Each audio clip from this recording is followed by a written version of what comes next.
আসসালামু আলাইকুম রহমতুল্লাহ বারাকাতু। প্রিয় দর্শক ও দেশবাসী, আপনারা দেখতে পাচ্ছেন যে রাউলিয়া দারুল উলুম ইসলামিয়া মাদ্রাসা তিনতলার কাজ চলতেছে এবং পাশাপাশি মসজিদের কাজ চলতেছে।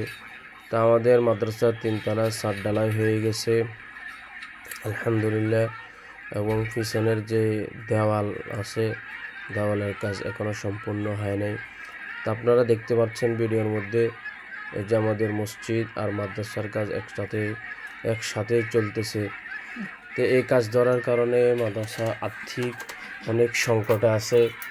তো সবাই মাদ্রাসার আর্থিকের জন্য দোয়া করবেন এবং এই রমজান মাস অনেকেই জাকাত, মান্নতের টাকা, ফেতরার টাকা মাদ্রাসার জন্য দান করবেন এবং যাদের মান্নতের টাকা আছে তারা রাউলিয়া দারুল উলুম ইসলামিয়া মাদ্রাসার জন্য সহযোগিতা করবেন। আমাদের মাদ্রাসায় অনেক এতিম ছাত্র আছে, অনেক অসহায় ছাত্র আছে। কিছু কিছু ছাত্র আছে একেবারেই ফ্রি, তারা কোনো টাকা দেয় না, সম্পূর্ণ টাকা তাদের খাবার দাবারের ব্যবস্থা সব কিছু মাদ্রাসার গোড়া বা ফান্ড থেকে ব্যবস্থা করা হয়।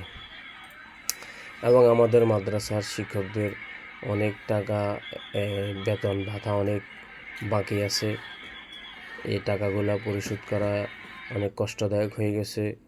আমাদের বড় হুজুর মাদ্রাসার শিক্ষক যারা আছে তারা এ নিয়ে একটু পেরেশান যে কীভাবে মসজিদের কাজ সম্পূর্ণ করা যায়, মাদ্রাসার তিনতলার কাজ সম্পূর্ণ করা যায়, পাশাপাশি শিক্ষকদের যে হাদিয়া ভাতা এটা কীভাবে পরিশোধ করা যায় এই নিয়ে হুজুররা একটু চিন্তিত। তো সবাই দোয়া করবেন, আল্লাহ তাআলা যেন তার গায়বী খাজানা থেকে ব্যবস্থা করে দেন।